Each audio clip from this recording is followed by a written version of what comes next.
लेकिन एक मुद्दा ऐसा है जो इस वक्त योगी सरकार की नाक में दम तो कर रहा है और आम लोगों से जुड़ा हुआ मुद्दा है।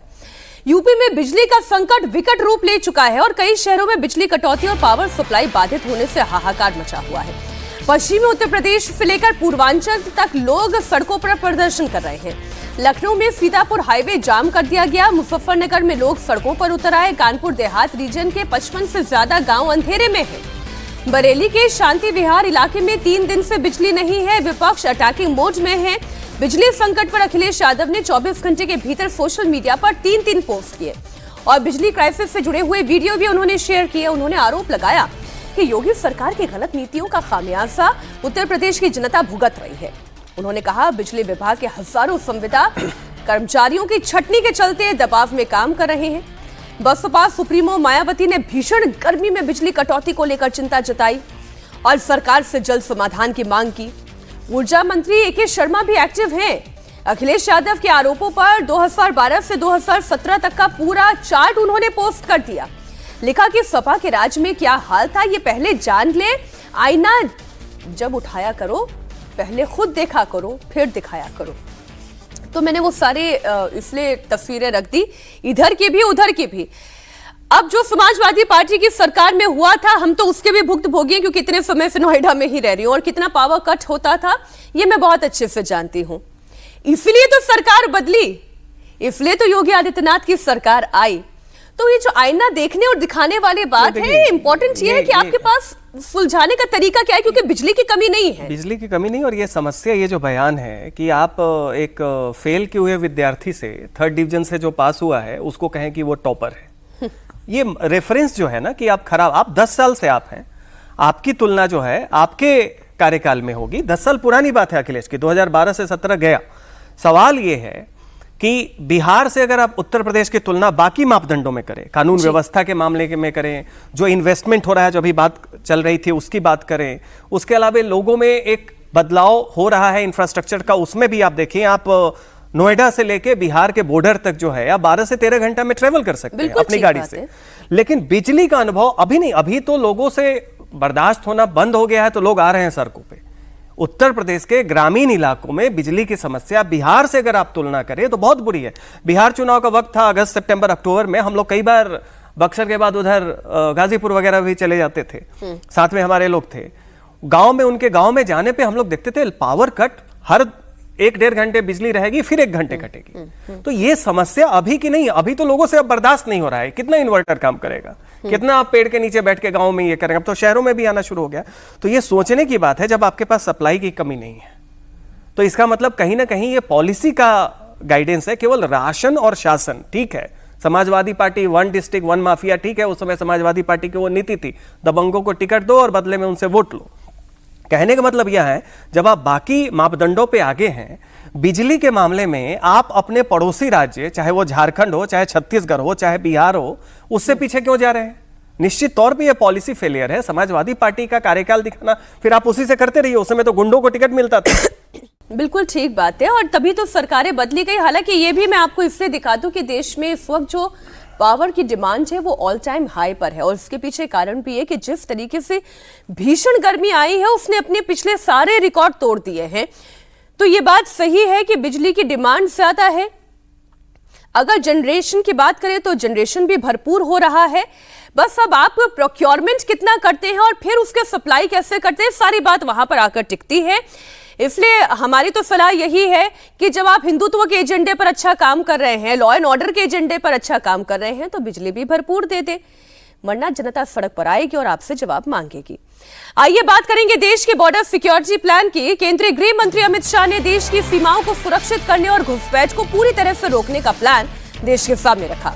होम मिनिस्टर ने कहा कि अगले 1 साल में पाकिस्तान और बांग्लादेश से लगने वाले बॉर्डर को पूरी तरह से सील कर दिया जाएगा। सीमाओं पर स्मार्ट बॉर्डर प्लान लागू होगा। इसके बाद पाकिस्तान और बांग्लादेश से एक भी घुसपैठिया भारत की सरजमीं पर कदम नहीं रख पाएगा। अमित शाह ने कहा कि पहले सीमाओं पर घुसपैठ बंद होगी, उसके बाद देश के भीतर छिपे हुए घुसपैठियों को भी चुन चुन कर निकाला जाएगा। गृह मंत्री दिल्ली में बॉर्डर सिक्योरिटी फोर्स के जवानों को एड्रेस कर रहे थे और इसी दौरान उन्होंने इस प्लान के डिटेल्स शेयर किए। जो उन्होंने कहा वो आपके सामने हम रख दें, उनका बयान आपको सुना दें। एक मजबूत सुरक्षा ग्रिड बनाने के लिए हम आगे बढ़ रहे हैं।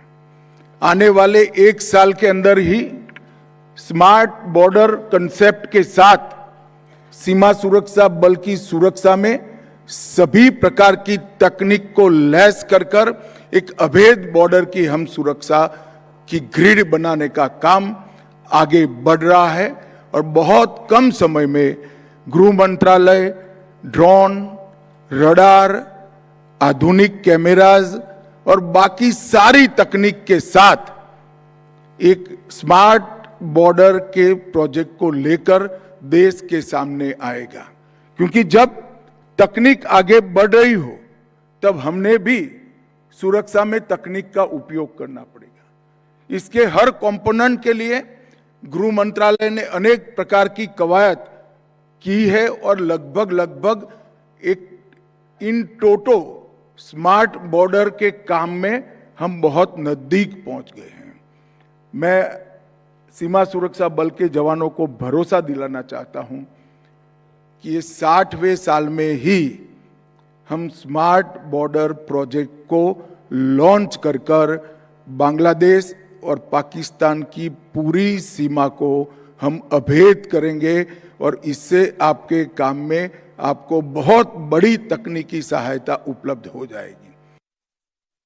और जो बीजेपी का सबसे बड़ा वादा है कि उसकी इंटरनल सिक्योरिटी को मजबूत करने के लिए उसकी एक्सटर्नल बॉर्डर फेंसिंग जो है वो बेहतर तरीके से हो, और बंगाल में वो काम तो हो गया। बिल्कुल, और बिहार में भी हो रहा है, बंगाल में भी हुआ। अभी हम लोगों ने कल ही देखा, कल या परसों बिहार में एक आईजी बॉर्डर का एक पद क्रिएट किया गया है जी। ये नहीं होता था पहले। एक आईजी बॉर्डर अपॉइंट होगा जो सीमावर्ती इलाके हैं, सीमांचल के इलाके में, जो किशनगंज, अररिया, कटिहार, इस इलाके में, वहां के लिए आईजी अपॉइंट हुआ, आईजी लेवल का एक अधिकारी। तो ये उसकी परिणति है जो प्रधानमंत्री, ये केंद्रीय गृह मंत्री पिछले चुनाव के पहले जो बैठे थे जाकर के सीमांचल में। तो ये इसका मतलब कि बॉर्डर सुरक्षा को लेकर के कुछ गंभीरता से काम हो रहे हैं। ये हम लोगों ने अभी पश्चिम बंगाल में भी देखा। और जब अमित शाह कहते हैं तो उस बात पर यकीन इसलिए होता है, जैसे अभी हम लोगों ने देखा कि एक उन्होंने तय किया कि भाई नक्सलवाद खत्म कर देंगे। तो हो सकता है कि अभी छिटपुट कुछ लोग बचे हों, कहीं कुछ घटनाएं हों, लेकिन वो एक तरह से वाइप आउट हो गया। लोगों ने सरेंडर किए, मारे गए, जब्ती हुई, अब वो सब उनके पीछे लैंडमाइंस हटाने की कोशिश हो रही है।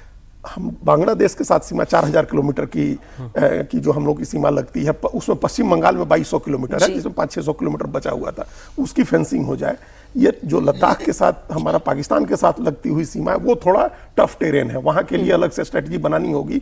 और हम लोग शुरू से, बहुत पहले से ये बात देखते आ रहे हैं कि सर्दियां शुरू हो, बर्फ जमनी शुरू हो, उसके पहले सीमा पार से घुसपैठ होती है। घुसपैठिए आ जाते हैं इधर, ताकि वो पूरे साल फिर चुके उसमें हिमालय है हमारा एक, तो प्रहरी उधर रोक लेता है। तो उसको कैसे ठीक करेंगे कि एक अगर घुसपैठ रुक जाती है तो जो सेना तैनात है लद्दाख से लेकर के जम्मू कश्मीर में, उनका काम भी काफी आसान हो जाएगा। बिल्कुल ठीक। और वो हमारे यहाँ फिर दूसरी गतिविधियां जो है विकास की, उनके लिए, और वो जो सीमा पार से फायरिंग होती है, देखिए किस लिए ड्रग्स की भी रोकथाम के लिए ये बहुत जरूरी है, क्योंकि जब आप सेंसर लगा देंगे तो इस तरीके के भी जो इन्फिल्ट्रेशन हो रहे हैं वो भी पूरी तरह से बंद हो जाएंगे। और उधर से क्या, पाकिस्तान की फायरिंग इसलिए तो होती है घुसपैठियों को घुसाने के लिए। बिल्कुल ठीक। तो जब ये बंद हो जाए, बॉर्डर लग फेंसिंग कर दें, तो उन सब चीजों से भी छुटकारा मिले। अच्छा, पश्चिम बंगाल चुनाव प्रचार के दौरान आपको याद है ना कि प्रधानमंत्री नरेंद्र मोदी ने झालमुरी खाई थी। उस दुकानदार को सोचिए जरा, जान से मारने की धमकी मिली है। झारग्राम में पीएम मोदी को झालमुरी खिलाने वाले दुकानदार को पाकिस्तान के नंबर से जान से मारने की धमकी मिली। दुकानदार को 19 मई को धमकी वाला फोन आया और बाद में मैसेज के जरिए भी धमकी आई। धमकी की शिकायत के बाद झालमुरी बेचने वाले विक्रम साव की दुकान की सुरक्षा बढ़ा दी गई है। उनकी दुकान के बाहर सीआरपीएफ के जवान तैनात किए गए हैं। धमकी भरा फोन आने के बाद विक्रम साव डर गए हैं, और कोई भी कॉमनर होगा वो तो डरेगा ही। और फिर उन्होंने इसकी जानकारी लोकल पुलिस स्टेशन को दी। विक्रम साव को फोन और मैसेज के जरिए जान से मारने की धमकी मिली। पुलिस अब मामले की जांच कर रही है। अब बेचारे दुकानदार ने झालमुरी तो खिलाई थी सज्जन जी, झालमुरी तो खिलाई थी, उसको जान से मारने की धमकी दी जा रही है। नहीं, लेकिन इसमें बात यह है कि उसका नंबर पाकिस्तान पहुंच गया। अब ये कोई पाकिस्तानी तो था नहीं वहां पे, पहुंचाया गया। पहुंचाया ही गया है, और पहुंचाया गया है उसके अगल बगल वाले किसी ने पहुंचाया है, जिसके पास उसका नंबर होगा। भाई आपका हमारा नंबर जान पहचान के लोगों में ही होता है, वहां कहीं कहीं। तो ये भी दिखाता है कि जो आप अभी डेमोग्राफिक थ्रेट की बात कर रहे हैं, जो अभी हम लोग कर रहे थे, पाकिस्तान तक किसी बड़े मंत्री का, बड़े अधिकारी का, शीर्ष अधिकारी का नंबर पहुंच जाए समझ में आता है। वहां पे वो मेहनत करते हैं, हर किसी की अपनी इंटेलिजेंस होती है, स्पाई होते हैं। एक झालमुड़ी वाले का नंबर वहां पहुंच गया और उस पे वहां से धमकी आई। मान लीजिए ये प्रैंक कॉल ही है, पाकिस्तान में बैठे किसी ने कर दिया आईएसडी नंबर से, लेकिन वहां तक नंबर पहुंचना ये बहुत ही गंभीर मामला है। ये दिखाता है कि आपका सिक्योरिटी जो प्रिपरेशन है उसमें कितने लूपहोल्स हैं, और लूपहोल्स आपका डेमोग्राफिक है। जैसे अभी स्मार्ट बॉर्डर की समस्या क्या है? एक तो है कि घुसपैठ हो रहा है, दूसरा आप देखिए पंजाब की एक पूरी पीढ़ी तबाह हो गई ड्रग के कारण। आप माझा जो एरिया है, तरन तारण से लेके उसके बाद अमृतसर जाएं और ऊपर पठानकोट तक चले जाएं, जो बॉर्डर एरिया है, वहां पे बॉर्डर के उस पार से ड्रग आ रहा है, टनल्स के थ्रू आ रहा है। वही हाल आप बांग्लादेश में जाएं, त्रिपुरा में जाएं, नॉर्थ ईस्ट में जाएं, जो नई पीढ़ी है वो ड्रग के चपेट में है। तो वैसी स्थिति में सीधी सी बात है कि यहां पे आपके वो कहते हैं enemy inside, overground of the underground. ये सब भी दिखाता है कि झालमुड़ी प्रकरण तो समझ, हम लोगों को भी प्रैंक कॉल आते हैं बहुत बार कि ये ले लीजिए, वो ले लीजिए, डिजिटल फ्रॉड का। यहां है कि उसका नंबर वहां पहुंच जा रहा है, तो ये अपने आप में दिखाता है कि रीच कहां तक है।